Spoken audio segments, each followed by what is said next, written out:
ओम। ऋग्वेदादि भाष्य भूमिका में वेदानाम नित्यत्व विचारः इस विषय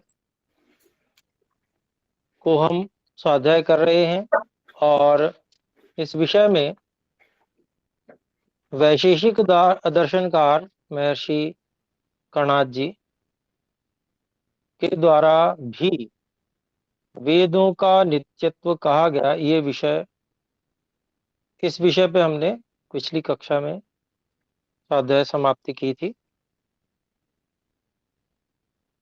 और आज हम न्याय दर्शन का विषय जो यहाँ पर उठाया गया है उस विषय के स्वाध्याय को करने वाले हैं।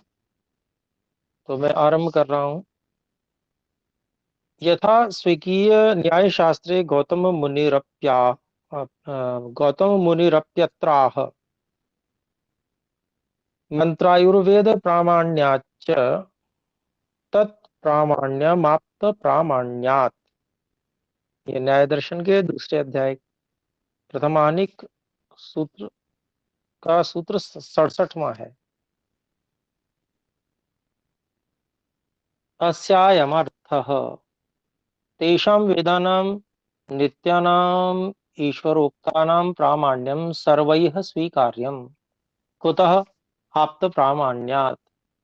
धर्मात्मभिः कपटछलादिदोषरहितैर्दयालुभिः सत्योपदेष्ट्रिभिर्विद्यापारगैर्महायोगिभिः सर्वैर्ब्रह्मादिभिराप्तैः वेदानां प्रामाण्यं स्वीकृतमतः किंवत् मंत्रायुर्वेद प्रामाण्यवत्। यथा सत्य पदार्थ विद्या प्रकाशकानां मंत्राणां विचाराणां सत्यत्वेन प्रामाण्यं भवति, यथा च आयुर्वेदोक्तस्य एकदेशोक्तौषधसेवनेन रोगनिवृत्त्या तद्भिन्नस्यापि भाग तादृशस्य प्रामाण्यं भवति, तथा वेदोक्तार्थस्यैकदेश प्रत्यक्षेण इतरस्य अदृष्टार्थ विषयस्य वेदभागस्यापि प्रामाण्यम् अंगीकार्यम्। एतत् सूत्रस्य उपरि भाष्यकारेण वात्सायन मुनिना अपि एवं प्रतिपादितम्।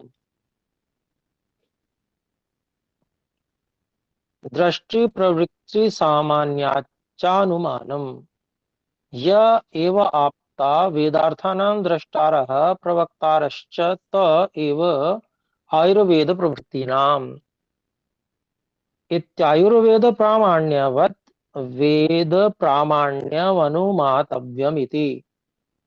नित्यत्वात् वेदवाक्यानां प्रमाणत्वे तत्प्रामाण्यमाप्त प्रामाण्यादि प्रामाण्याद् इति उक्तम्।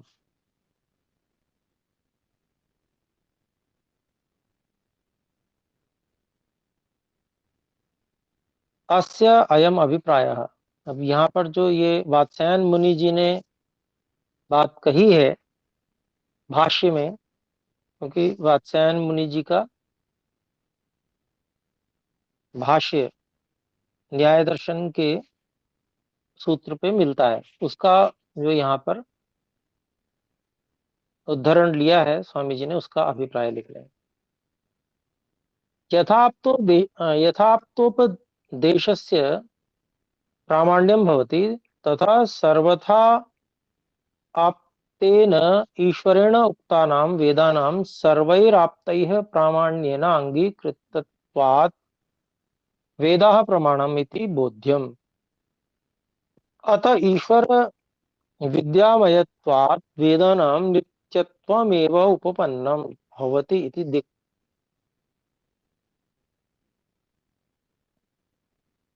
तो इसका सबका आर्यभाषा भाषार्थ हम यहाँ पर देख रहे हैं। वैसे ही न्याय शास्त्र में गौतम मुनि भी शब्द को नित्य कहते हैं। जो यहाँ सूत्र दिया है उसका अभिप्राय दिखाते हैं, वेदों को नित्य ही मानना चाहिए, क्योंकि सृष्टि के आरंभ से लेके आज पर्यंत ब्रह्मादि जितने आप्त होते आए हैं, वे सब वेदों को नित्य ही मानते आए हैं। उन आप्तों का अवश्य ही प्रमाण करना चाहिए, क्योंकि आप्त लोग वे होते हैं जो धर्मात्मा, कपट, छल आदि दोषों से रहित, सब विद्याओं से युक्त महायोगी और सब मनुष्यों के सुख होने के लिए सत्य का उपदेश करने वाले हैं, जिनमें लेश मात्र भी पक्षपात व मिथ्याचार नहीं होता। उन्होंने वेदों का यथावत नित्य गुणों से प्रमाण किया है। किस प्रकार वेदों का प्रामाण्य स्वीकार करना चाहिए? मंत्र और आयुर्वेद के प्रामाण्य के समान।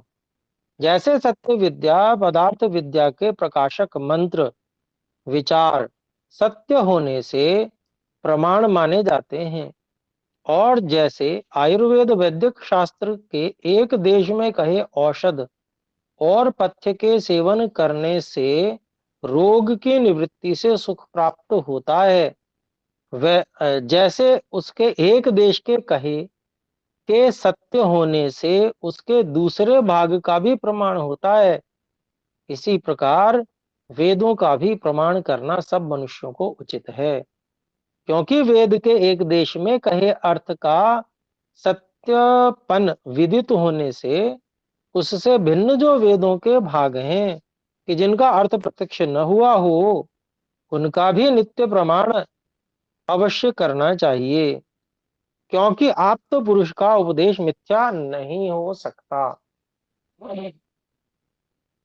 आगे इस सूत्र के भाष्य में वात्स्यायन मुनि ने वेदों का नित्य होना स्पष्ट प्रतिपादन किया है कि जो आप्त लोग हैं वे वेदों के अर्थ को देखने, दिखाने और जनाने वाले हैं। जो उस मंत्र के अर्थ के दृष्टा, प्रवक्ता होते हैं, वे ही आयुर्वेद आदि के बनाने वाले हैं। जैसे उनका कथन आयुर्वेद में सत्य है, वैसे ही वेदों के नित्य मानने का उनका जो व्यवहार है सो भी सत्य ही है, ऐसा मानना चाहिए, क्योंकि जैसे आप्तों के उपदेश का प्रमाण अवश्य होता है, वैसे ही सब आप्तों का भी जो परम आप्त, सबका गुरु परमेश्वर है, उसके किए वेदों का भी नित्य होने का प्रमाण अवश्य ही करना चाहिए। तो बहुत ही स्पष्ट बात सभी ऋषियों की यहाँ पर आ गई है। यद्यपि न्याय दर्शन में भी ये काफी लंबा प्रकरण चला है कि शब्द नित्य है या अनित्य, और वहां पर जो ध्वन्यात्मक शब्द है उसको अनित्य ही कहा गया है, अनित्य सिद्ध किया गया है। लेकिन दोनों वैशेषिक दर्शन और न्याय दर्शन दोनों में ही दोनों के जो ऋषि हैं उन्होंने वेद को नित्य माना है। इससे क्या संबंध बैठा, इससे क्या समझ में आया? यही समझ में आया कि वेद के शब्द जो हैं वे नित्य होते हैं, और वेद के शब्द तो नित्य हैं, लेकिन जो हम लोग उच्चारण करते हैं, बोलते हैं, ये ध्वनि जो है ये ध्वनि तो अनित्य ही है, ये बात स्पष्ट होती है। तो जो अब यहाँ पर कहते हैं, अत्र विषय योग शास्त्रे पतंजलि मुनिर अपि आह, स एषा पूर्वेषाम अभि गुरु काले नानावच्छेदात्। पातंजलि योग शास्त्र का प्रथम अध्याय और प्रथम पाद का सूत्र 26, उसमें जो है ऋषि व्यास जी ने भाष्य किया है। तो देखते हैं, यह पूर्वेशम शिष्टादौ उत्पन्नम अग्निवायु आदित्य अंगिरो ब्रह्मादीनाम प्राचीनानाम अस्मदादीनाम इदानींतना नाम इदानीन्तनानाम् अग्रे भविष्यतां च सर्वेषाम् एष ईश्वर एव गुरु अस्ति। गृह्णाति वेद द्वारोपदिशति सत्यान् अर्थान् स गुरुः। स च सर्वदा नित्योऽस्ति तत्र कालगतेरप्रचारत्वात्। न स ईश्वरो हि अविद्यादिक्लेशैः पापकर्मभिस्तद्वासनया च कदाचित् युक्तो भवति। निर्तिशयं नित्यं स्वाभाविकं ज्ञानमस्ति तदुक्तत्वात् वेदानामपि नित्यत्वे वेद्ये इति। तो इसका आर्य भाषा में बताते हैं भाषार्थ। इस विषय में योग शास्त्र के कर्ता पतंजलि मुनि भी वेदों को नित्य मानते हैं।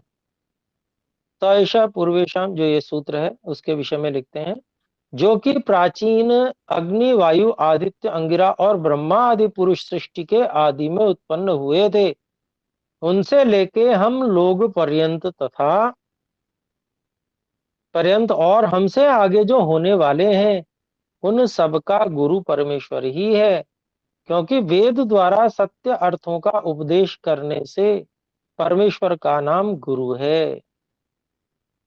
गुरु की यहाँ पर जो निरुक्ति दिखाई है वो गृणाति वेद द्वारोपदिशति सत्यान अर्थान स गुरु। उसी को यहाँ पर कहा है, वेद द्वारा सत्य अर्थों का उपदेश करने से परमेश्वर का नाम गुरु है। सो ईश्वर नित्य ही है, क्योंकि ईश्वर में क्षणादि काल की गति का प्रचार ही नहीं है। इसका अभिप्राय ये हुआ कि ईश्वर में जो समय बीतने की बात है वो घटित नहीं होती, क्योंकि ईश्वर नित्य है, हमेशा सदा एक रस रहने वाला है। समय बीतने का ना कोई प्रभाव ईश्वर पे है और ना ही ईश्वर के लिए समय कोई व्यतीत होता है। ईश्वर नित्य। समय व्यतीत किसके लिए होता है? जिसका जन्म होता है और मृत्यु होती है। तो उसके जन्म की अपेक्षा से समय की गणना आरंभ हो जाती है। जब तक वह मृत्यु को प्राप्त होता है तब तक वो समय उसका जीवन काल कहलाता है। तो ईश्वर में ऐसा जन्म मृत्यु का कुछ भी नहीं है, इसलिए ईश्वर क्षण आदि काल की गति के प्रचार से रहित है, उसमें ऐसा कुछ भी नहीं है। और वह अविद्या आदि क्लेशों से और पाप कर्म तथा उसकी वासनाओं के भोगों से अलग है, जिसमें अनंत विज्ञान सर्वदा एक रस बना रहता है। उसी के रचे वेदों का भी सत्यार्थपना और नित्यपना भी निश्चित है, नित्य है। ऐसा ही सब मनुष्यों को जानना चाहिए। तो यहाँ पर ये बात हो गई। अब आगे देखते हैं, संस्कृत भाष्य है। एवमेव स्वकीय सांख्य शास्त्रे पंचमाध्याये कपिलाचार्योऽप्यत्राह निज शक्ति अभिव्यक्ते स्वतः प्रामाण्यम। अस्यायमर्थः वेदानां निज शक्त्यभिव्यक्तेः पुरुष सहचारी प्रधान सामर्थ्यात् प्रकटत्वात् स्वतः प्रामाण्यम स्वतः प्रामाण्य नित्यत्वे स्वीकार्ये इति। भाषार्थ, इसी प्रकार से सांख्य शास्त्र में कपिलाचार्य भी कहते हैं, सूत्र है निज शक्ति इत्यादि, उसका अभिप्राय लिख रहे हैं। निज अर्थात परमेश्वर की निज अर्थात स्वाभाविक जो विद्या शक्ति है उसके प्रकट होने से वेदों का नित्यत्व और स्वतः प्रामाण्य सब मनुष्यों को स्वीकार करना चाहिए। तो अस्मिन् विषय स्वकीय वेदांत शास्त्रे कृष्ण द्वैपायनो व्यास मुनिरप्याह शास्त्र योनित्वात्। ये वेदांत दर्शन का सूत्र है। अस्यायम अर्थः ऋग्वेदादेः शास्त्रस्य अनेक विद्यास्थानोपबृंहितस्य प्रदीपवत् सर्वार्थावद्योतिनः सर्वज्ञ कल्पस्य योनिः कारणं ब्रह्म न हि ईदृशस्य शास्त्रस्य ऋग्वेदादि लक्षणस्य सर्वज्ञ गुणान्वितस्य सर्वज्ञादन्यतः संभवोऽस्ति। यज्जद्विस्तरार्थशास्त्रम् यस्मात् पुरुष विशेषात् संभवते यथा व्याकरण आदि प्राणिनि आदेः ज्ञेयैक देशार्थमपि स ततो अपि अधिकतर विज्ञान इति प्रसिद्धं लोके किमु वक्तव्यमिति। इदं वचनं शंकराचार्येण इदं वचनं शंकराचार्येणास्य सूत्रोपरि स्वकीय व्याख्याने गदितम्। अतः किमागतम्? सर्वज्ञस्येश्वरस्य शास्त्रमपि नित्यं सर्वार्थ ज्ञान युक्तं च भवितुमर्हति। अन्यच्च तस्मिन्नेवाध्याये अत एव च नित्यत्वम्। तो उसी अध्याय में, अध्याय प्रथम पाद 3 और सूत्र 29, अस्यायम अर्थः अत ईश्वरोक्तत्वात् नित्य धर्मकत्वात् वेदानां स्वतः प्रामाण्यं सर्वविद्यात्वं सर्वेषु कालेषु सर्वेषु कालेषु अव्यभिचारित्वात् नित्यत्वं च सर्वैर्मनुष्यैर्मन्तव्यमिति सिद्धम्। न वेदस्य प्रामाण्य सिद्ध्यर्थम् अन्यत् प्रमाण स्वीक्रियते किन्त्वेतत् साक्षीवद् विज्ञेयम्। वेदानां स्वतः प्रामाण्यत्वात् स्वतः प्रमाणत्वात् सूर्यवत् यथा सूर्यः स्वप्रकाशः सन् संसारस्थान् महतोल्पांश्च पर्वतादीन् रक्षरेण्वन्तान् पदार्थान् प्रकाशयति तथा वेदोऽपि स्वयं स्वप्रकाशः सन् सर्वा विद्याः प्रकाशयति इति अवधेयम्। और इसका अब आर्यभाषा भाषार्थ देखते हैं। इसी प्रकार से वेदांत शास्त्र में वेदों के नित्य होने के विषय में व्यास जी ने भी लिखा है। शास्त्र योनित्वात्, ये जो सूत्र है उस सूत्र का अभिप्राय लिखते हैं। इस सूत्र के अर्थ में शंकराचार्य ने भी वेदों को नित्य मान के व्याख्यान किया है कि जो चारों वेद हैं वे अनेक विद्याओं से युक्त हैं। सूर्य के समान सब सत्य अर्थों के प्रकाश करने वाले हैं। उनका बनाने वाला सर्वज्ञादि गुणों से युक्त परब्रह्म है। क्योंकि सर्वज्ञ ब्रह्म से भिन्न कोई जीव सर्वज्ञ गुण युक्त इन वेदों को बना सके ऐसा संभव कभी नहीं हो सकता। किंतु वेदार्थ विस्तार के लिए किसी जीव विशेष पुरुष से अन्य शास्त्र बनाने का संभव होता है। जैसे पाणिनि आदि मुनियों ने व्याकरण आदि शास्त्रों को बनाया है, उनमें विद्या के एक एक देश का प्रकाश किया है, तो भी वेदों के आश्रय से ही बना सके हैं। और जो विद्याओं से युक्त वेद हैं उनको सिवाय परमेश्वर के दूसरा कोई भी नहीं बना सकता, क्योंकि परमेश्वर से भिन्न सब विद्याओं में पूर्ण कोई भी नहीं है। किंच परमेश्वर के बनाए वेदों के पढ़ने विचारने और उसी के अनुग्रह से मनुष्यों को यथाशक्ति विद्या का बोध होता है, अन्यथा नहीं। ऐसा शंकराचार्य ने भी कहा है। इससे क्या आया कि वेदों के नित्य होने में सब आर्य लोगों की साक्षी है, और यह भी कारण है कि ईश्वर नित्य और सर्वज्ञ है। उसके किए वेद भी नित्य और सर्वज्ञ होने से योग्य हैं। अन्य का बनाया ऐसा ग्रंथ कभी नहीं हो सकता। तो कितने बिल्कुल स्पष्ट शब्दों में वेद ईश्वरकृत हैं, स्वतः प्रमाण है, और ईश्वर की ही तरह वेद भी नित्य हैं, ये सारी बातें यहाँ पर सिद्ध हो रही हैं। और भी लिखते हैं, अतएव इस सूत्र से भी, अर्थात जो दूसरा सूत्र वेदांत दर्शन का है, अतएव च नित्यत्वम, इस सूत्र से भी यही आता है कि वेद नित्य हैं और सब सज्जन लोगों को भी ऐसा ही मानना उचित है, तथा वेदों के प्रमाण और नित्य होने में अन्य शास्त्रों के प्रमाणों को साक्षी के समान जानना चाहिए, क्योंकि वे अपने ही प्रमाण से नित्य सिद्ध हैं। जैसे सूर्य के प्रकाश में सूर्य का ही प्रमाण है, अन्य का नहीं, और जैसे सूर्य स्वप्रकाशक है पर्वत से, और पर्वत से लेके त्रिश्रेणु पर्यंत पदार्थों का भी प्रकाश करता है, वैसे वेद भी स्वयं प्रकाश हैं और सब सत्य विद्याओं का भी प्रकाश कर रहे हैं।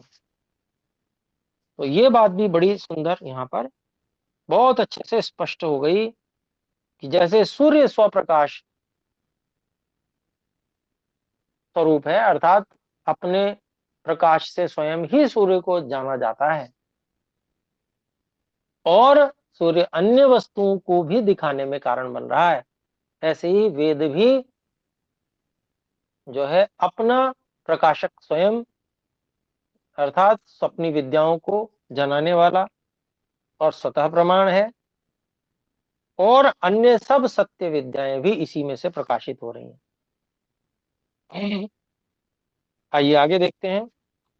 अतएव स्वयं ईश्वर स्वप्रकाश प्रकाशितस्य वेदस्य स्वस्य च सिद्धिकरम प्रमाणम आह।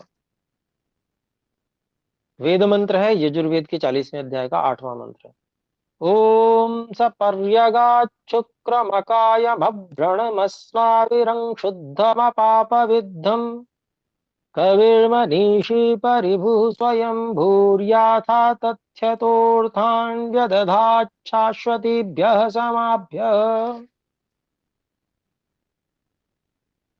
इसका अभिप्राय संस्कृत भाषा में अस्यायम अभिप्रायः। ये ऐसा मंत्र है, ये मंत्र सभी को याद कर लेना चाहिए, बहुत ही अच्छा मंत्र है, ईश्वर का स्वरूप भी है और वेदों का प्रमाण भी। अस्यायम अभिप्रायः यह पूर्वोक्तः सर्वव्यापकत्वादि विशेषण युक्त ईश्वरोऽस्ति सपर्यगात् परितः सर्वतो अगात् गतवान् प्राप्तवान् अस्ति नैवैकः परमाणुरपि तद्व्याप्त्या विनास्ति शुक्रम तद्ब्रह्म सर्वजगत् कर्तृवीर्यवत् अनंत बलवत् अस्ति अकायम तत्स्थूल सूक्ष्म कारण शरीर त्रय संबंध रहितम अव्रणम नैवैतस्मै छिद्रं कर्तुं परमाणुरपि शक्नोति अतएव छेदरहितत्वादक्षतम् अस्नाविरं तन्नाडि संबंध रहितत्वात् बंधनावरण विमुक्तम शुद्धम तद विद्यादि तद हाँ तद नहीं है तद तद विद्यादि दोषेभ्यः सर्वदा पृथक वर्तमानम अपाप विद्धम नैव तत् पापयुक्तम पापकारी च कदाचित् भवति कविः सर्वज्ञः मनीषी यह सर्वेषां मनसामीशी साक्षी ज्ञातास्ति परिभूः सर्वेषाम् उपरि विराजमानः स्वयंभूः यो निमित्तोपादान साधारण कारण त्रय रहितः स एव सर्वेषां पिता न ह्यस्य कश्चित् जनकः स्वसामर्थ्येन सहैव सदा वर्तमानोऽस्ति य एवं भूतः सच्चिदानंद स्वरूप परमात्मा ससर्गादौ स्वकीयाभ्यः शाश्वतीभ्यः निरंतराभ्यः समाभ्यः प्रजाभ्यो याथा तथ्यतः यथार्थ स्वरूपेण वेदोपदेशेन अर्थान व्यदधात् विधत्तवान्। अर्थात यदा यदा सृष्टिं करोति तदा तदा प्रजाभ्यो हितायादि सृष्टौ सर्व विद्या समन्वितं वेद शास्त्रं स एव भगवान उपदिशति। अत एव नैव वेदानामनित्यत्वं केनापि मंतव्यम तस्य विद्यायाः सर्वदैक रसवर्तमानत्वात्। भाषार्थ देखते हैं इसका। ऐसे ही परमेश्वर ने अपने और अपने किए वेदों के नित्य और स्वतः प्रामाण्य होने का उपदेश किया है। सो आगे लिखते हैं, यह मंत्र सपर्यगात चुक्रमताय इत्यादि, इसका जो है आगे भाषार्थ है। यह मंत्र ईश्वर और उसके किए वेदों का प्रकाश करता है कि जो परमेश्वर सर्वव्यापक आदि विशेषण युक्त है, जो सब जगत में परिपूर्ण हो रहा है, उसकी व्याप्ति से एक परमाणु भी रहित नहीं है। सो ब्रह्म शुक्रम सब जगत का करने वाला और अनंत विद्या बल से युक्त है। अकायम जो स्थूल सूक्ष्म और कारण इन तीनों शरीरों के संयोग से रहित है, अर्थात वह कभी जन्म नहीं लेता। अव्रणम जिसमें एक परमाणु भी छिद्र नहीं कर सकता, इसी से वह सर्वदा छेद रहित है। अस्नाविरम वह नाड़ियों के बंधन से अलग है। जैसा वायु और रुधिर नाड़ियों में बंधा रहता है, ऐसा बंधन परमेश्वर में नहीं होता। शुद्धम जो अविद्या अज्ञान आदि क्लेश और सब दोषों से पृथक है। अपाप विद्धम सो ईश्वर पाप युक्त व पाप करने वाला कभी नहीं होता, क्योंकि वह स्वभाव से ही धर्मात्मा है। कवि जो सबका जानने वाला है, मनीषी जो सबका अंतर है, और भूत भविष्यत और वर्तमान इन तीनों कालों के व्यवहारों को यथावत जानता है। परिभू जो सबके ऊपर विराजमान हो रहा है। स्वयंभू जो कभी उत्पन्न नहीं होता और उसका कारण भी कोई नहीं, किंतु वही सबका कारण अनादि और अनंत है। इससे वही सबका माता पिता है और अपने ही सत्य सामर्थ्य से सदा वर्तमान रहता है। लक्षणों से युक्त जो सच्चिदानंद स्वरूप परमेश्वर है, शाश्वतीभ्य समाभ्य उसने सृष्टि की आदि में अपनी प्रजा को, जो कि उसके सामर्थ्य में सदा से वर्तमान है, उसके सब सुखों के लिए अर्थान व्यदधात सत्य अर्थों का उपदेश किया है। इसी प्रकार जब जब परमेश्वर सृष्टि को रचता है, तब तब प्रजा के हित के लिए सृष्टि के आदि में सब विद्याओं से युक्त वेदों का भी उपदेश करता है। और जब जब सृष्टि का प्रलय होता है, तब तब वेद उसके ज्ञान में सदा बने रहते हैं। इससे उनको सदैव नित्य मानना चाहिए, क्योंकि उस परमात्मा की विद्या सदा एक रस बनी रहती है। तो बहुत ही सुंदर व्याख्या इस मंत्र की यहाँ पर है। तो अभी हम विराम करते हैं। इस मंत्र की व्याख्या को हम अगली कक्षा में और एक बार समझने का प्रयास करेंगे। आइए एक बार ओम का उच्चारण करके इस कक्षा को विराम करते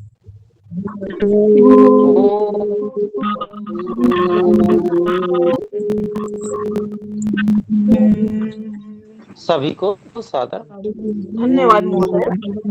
धन्यवाद।